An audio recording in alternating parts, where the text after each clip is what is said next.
Bienvenue à l'enregistrement du culte pour le 14e dimanche après la Trinité. Aujourd'hui, nous allons méditer la lettre de Saint Paul à Philémon dans le Nouveau Testament. Nous commençons aujourd'hui avec l'introïde. C'est lui qui offre en sacrifice sa reconnaissance, mon honneur. Et à celui qui veille sur sa conduite, je ferai voir le salut de Dieu. Je louerai l'Éternel tant que je vivrai. Je célébrerai mon Dieu tant que j'existerai. Ne placez pas votre confiance dans les grands, dans les hommes qui sont incapables de sauver. Heureux celui qui a pour secours le Dieu de Jacob, qui met son espoir en l'Éternel, son Dieu. Il fait droit aux opprimés. Il donne du pain aux affamés. L'Éternel délivre les prisonniers. L'Éternel aime les justes. Mais il fait dévier la voie des méchants. Au nom du Père et du Fils et du Saint-Esprit. Amen. Confessons nos péchés. Dieu Tout-Puissant, Père miséricordieux, je confesse devant toi, moi, pauvre et misérable pécheur, toutes mes iniquités et mes péchés par lesquels je t'ai offensé et mérité ta juste colère et ton châtiment, dans le temps et dans l'éternité. Je m'en repens de tout mon cœur. Je regrette sincèrement de les avoir commis, et je te supplie, par ta grâce infinie, et par les souffrances amères et la mort innocente de ton Fils bien-aimé, Jésus-Christ, mon Seigneur, de m'accorder ta grâce et ta miséricorde. Amen. L'apôtre Jean écrit, « Si nous disons que nous n'avons pas de péché, nous nous trompons nous-mêmes, et la vérité n'est pas en nous. Si nous reconnaissons nos péchés, il est fidèle et juste pour nous les pardonner et pour nous purifier de tout mal. Si nous disons que nous n'avons pas péché, nous faisons de Dieu un menteur, et sa parole n'est pas en nous. Si quelqu'un a péché, nous avons un défenseur auprès du Père, Jésus-Christ le juste. Il est lui-même la victime expiatoire pour nos péchés, et non seulement pour les nôtres, mais aussi pour ceux du monde entier. Allez en paix avec la certitude que par la foi en Jésus-Christ, vous êtes pardonnés. Amen. Prions. Nous t'en supplions, Seigneur, garde perpétuellement ton Église par ta miséricorde, et parce que sans toi, la fragilité de l'homme ne peut que faillir, préserve-nous toujours par ton secours de toutes choses nuisibles, et conduis-nous à toutes celles qui sont utiles à notre salut, par Jésus-Christ, ton Fils, notre Seigneur, qui vit et règne avec toi et le Saint-Esprit, un seul Dieu, maintenant et pour les siècles des siècles. Amen. Écoutez avec respect et recueillement les lectures pour ce 14e dimanche après la Trinité, tout d'abord dans l'Ancien Testament, dans les Proverbes au chapitre 9, les versets 8 à 12. Ne reprends pas le moqueur si tu ne veux pas qu'il te déteste, mais reprends le sage et il t'aimera. Donne au sage et il deviendra plus sage, enseigne le juste et il augmentera son savoir. Le commencement de la sagesse, c'est la crainte de l'Éternel, la connaissance du Dieu saint, voilà en quoi consiste l'intelligence. Oui, c'est grâce à moi que tes jours se multiplieront et que les années de ta vie augmenteront. Si tu es sage, tu l'es pour toi. Si tu es moqueur, tu en supporteras les conséquences tout seul. Ici prend fin la lecture de l'Ancien Testament. Écoutez également l'épître dans la lettre à Philémon, les versets 7 à 17. Nous éprouvons en effet beaucoup de reconnaissance et de réconfort au sujet de ton amour, car grâce à toi, frère, le cœur des saints a été tranquillisé. C'est pourquoi, bien que j'aie en Christ toute liberté de te prescrire ce qui convient, c'est au nom de l'amour que je préfère t'adresser une requête, moi, Paul, qui suis un vieillard et de plus, maintenant, un prisonnier de Jésus-Christ. Je t'adresse cette requête à propos de mon enfant, celui qui est devenu mon fils en prison, Onésime. Autrefois il t'a été inutile, mais maintenant il nous est bien utile à toi comme à moi. Je te le renvoie, et toi accueille-le, lui qui est une partie de moi-même. J'aurais désiré le garder près de moi pour qu'il me serve à ta place pendant que je suis en prison pour l'Évangile, mais je n'ai rien voulu faire sans ton avis, afin que ton bienfait ne paraisse pas forcé, mais qu'il soit volontaire.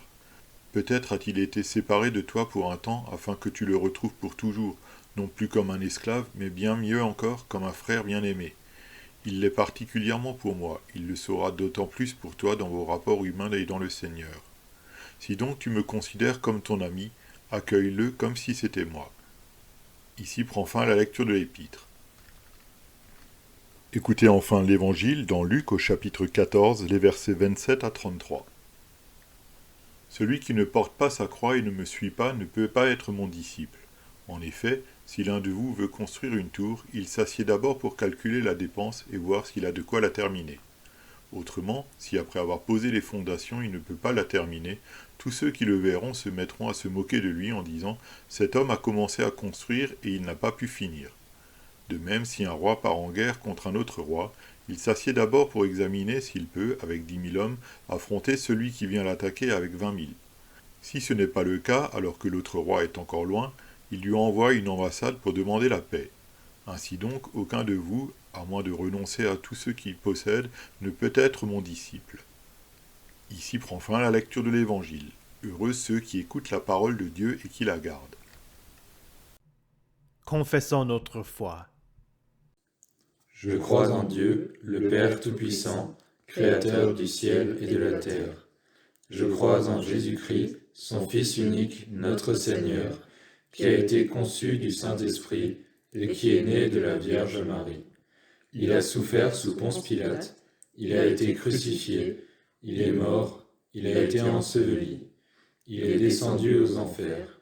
Le troisième jour, il est ressuscité des morts, il est monté au ciel, il siège à la droite de Dieu, le Père Tout-Puissant, et il viendra de là pour juger les vivants et les morts.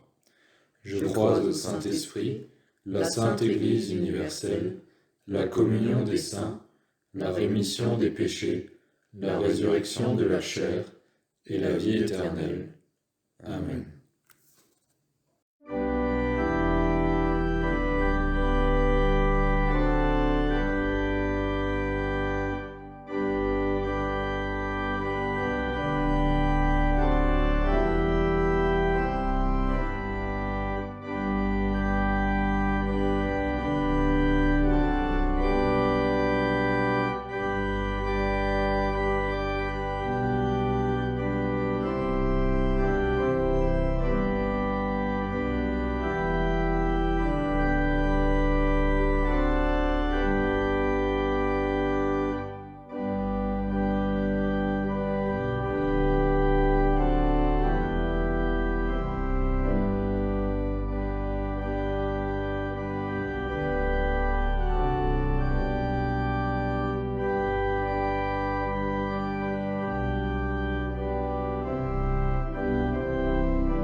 Prions. Ô Éternel, le commencement de la sagesse, c'est la crainte de toi. Te connaître, voilà en quoi consiste l'intelligence. Donne-nous ta sagesse, afin que nous devenions plus sages, et enseigne-nous, afin d'augmenter notre savoir. Amen. Que la grâce du Seigneur Jésus-Christ, l'amour de Dieu et la communion du Saint-Esprit soient avec vous tous. Amen. Le livre de Philémon, et en seulement 25 versets, exprime ce que peuvent être les paroles les plus touchantes de l'apôtre Paul. Souvent, les écrits de Paul sont des enseignements dogmatiques, des arguments pour convaincre, des conseils pour corriger ou des encouragements. Nous voyons aussi tout cela dans cette lettre. Mais il y en a plus. Quand Paul l'écrivit, il était emprisonné, attendant son procès devant l'empereur, sachant qu'il allait être soit libéré, soit mis à mort. Bien qu'il n'ait pas le droit de sortir de la maison où il était emprisonné, Paul prêchait néanmoins le salut de Dieu en Jésus-Christ. Et l'un des convertis fut un esclave appelé Onésime.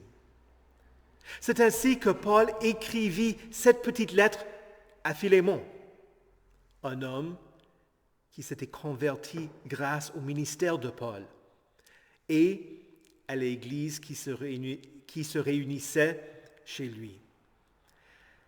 Philémon avait été le maître d'Onésime avant qu'il ne s'enfuit. Dans cette lettre, nous constatons le cœur de Paul, plein d'amour pour cet esclave, agissant en tant que son défenseur, intervenant auprès de son maître. Dans la lettre aux Éphésiens, Paul décrit ce que devrait être le rapport entre un esclave et son maître dans le contexte de la culture de l'époque. Esclaves, obéissez à vos maîtres terrestres avec crainte et profond respect, avec sincérité de cœur, comme à Christ.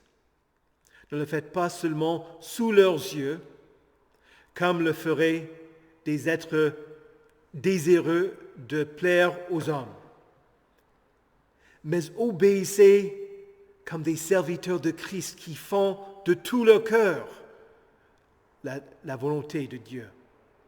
Servez-les avec bonne volonté, comme si vous serviez le Seigneur, et non des hommes, sachant que chacun, esclave ou homme libre, recevra du Seigneur le bien qu'il aura lui-même fait. Quant à vous, maîtres, agissez de même envers eux et abstenez-vous de menaces, sachant que leur maître et le vôtre est dans le ciel, et que devant lui, il n'y a pas de favoritisme. Nous pouvons traduire cette description dans notre culture comme étant celle d'un employé face à son employeur, ou d'un élève face à son enseignant, ou d'un enfant face à ses parents. Toute autorité vient d'en haut, de Dieu. Christ est le chef de toute domination et de toute autorité. Colossiens chapitre 2, le verset 10. Avant son ascension, Jésus dit, « Tout pouvoir m'a été donné dans le ciel et sur la terre. » Alors, ceux qui se soumettent à l'autorité d'une autre personne ne la servent pas, mais ils rendent service à Dieu.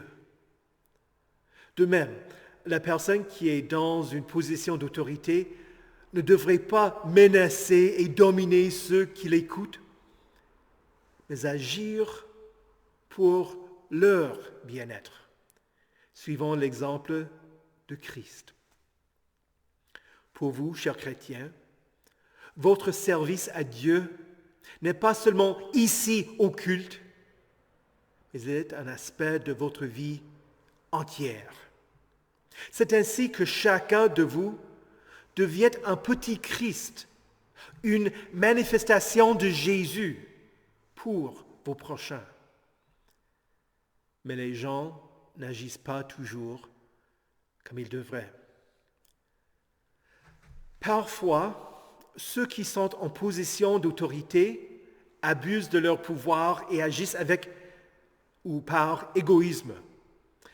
Inversement, ceux qui sont censés servir peuvent être paresseux ou infidèles.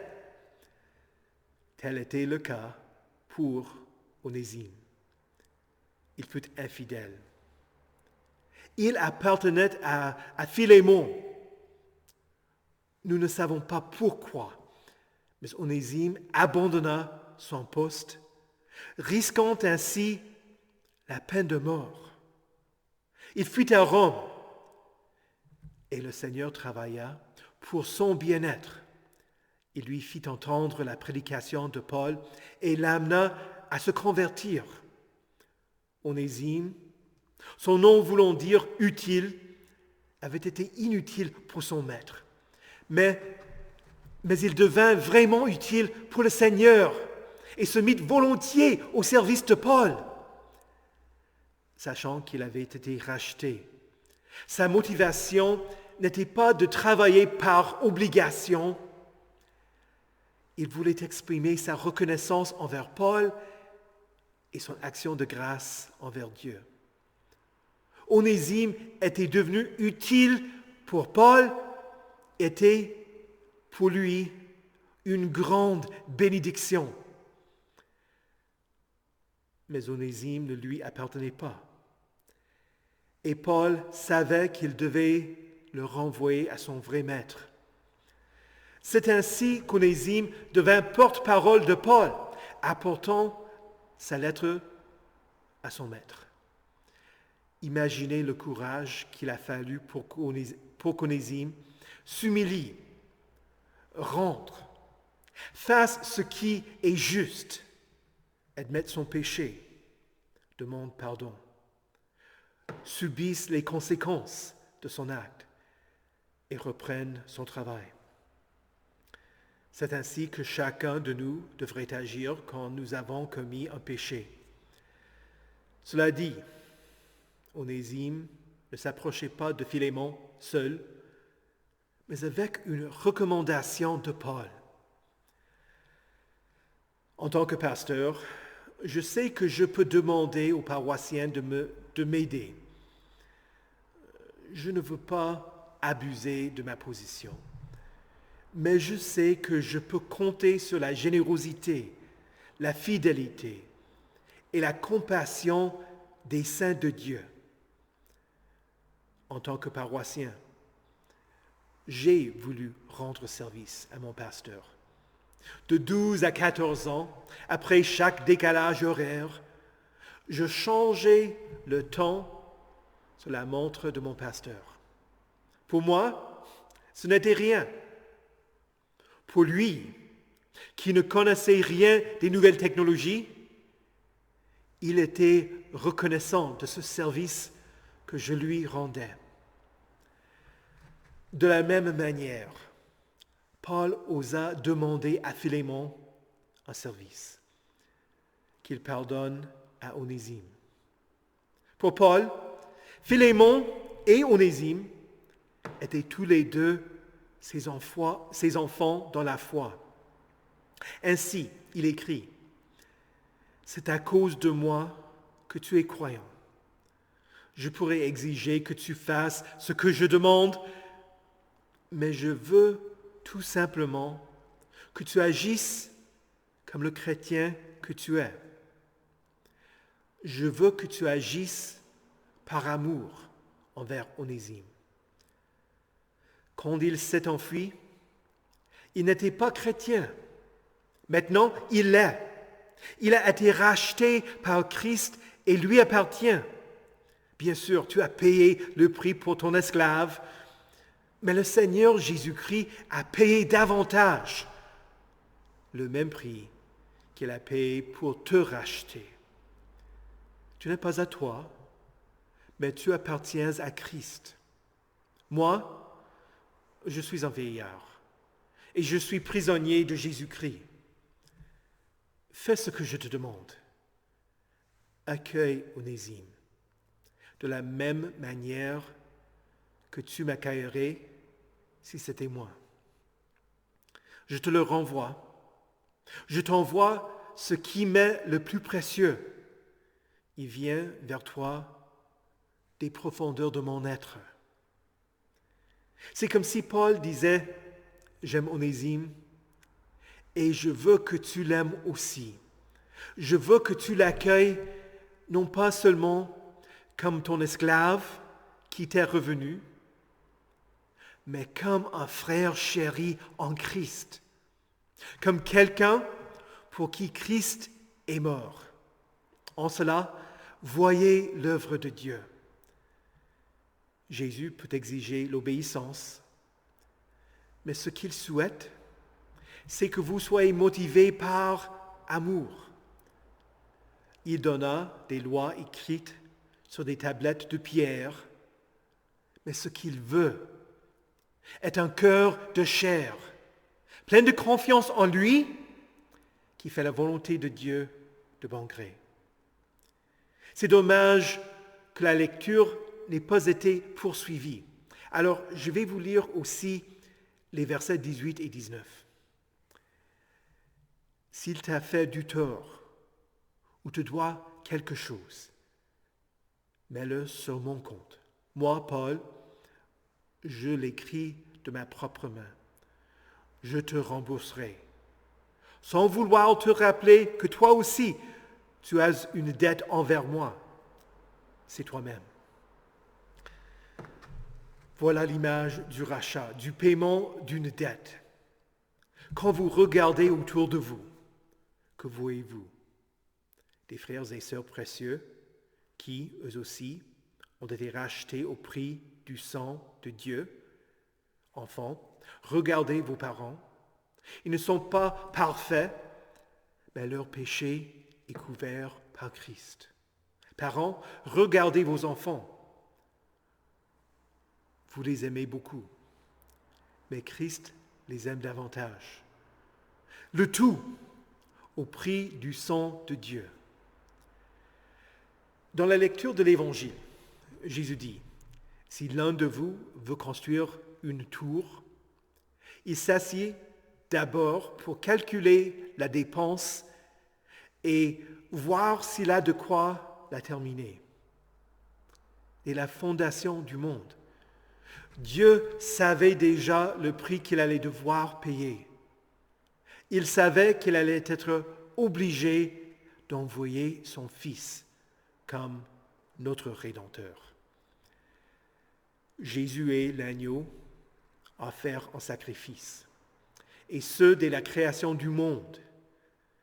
Pierre le prêcha lors de la première Pentecôte en disant, cet homme vous a été livré suivant le projet défini et la préscience de Dieu.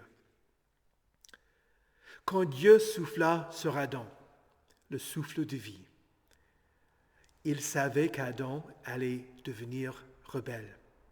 Jadis, dans son grand amour, Dieu était d'avis qu'il valait le prix, que vous le valez. Et donc il a lancé son projet. Les chefs des Juifs ont payé l'équivalent du prix d'un esclave, 30 pièces d'argent pour mettre Jésus à mort. Jésus a payé davantage au prix de sa vie. Il vous racheta, afin que vous le serviez dans la justice, dans l'innocence et la félicité. Paul était prêt à payer le prix pour Onésime, pour tous ses péchés, pour toute sa rébellion. Jésus a fait cela pour vous. Jésus a dit, son péché, mets-le sur mon compte. Le pardon nous réconcilie avec Dieu et Dieu veut que nous soyons réconciliés les uns avec les autres et ont été rachetés par Jésus. Comme le fut Onésime, devenez utile pour Christ, votre Maître. Repentez-vous, servez-le. Et comme Paul le demanda à Philémon, faites encore plus que ce qui vous est demandé, sachant que vous avez été rachetés, vous aussi. Jésus a payé le prix. Au nom de Jésus, Amen. Que la paix de Dieu, qui surpasse toute intelligence, garde vos cœurs et vos esprits en Jésus-Christ pour la vie éternelle. Amen.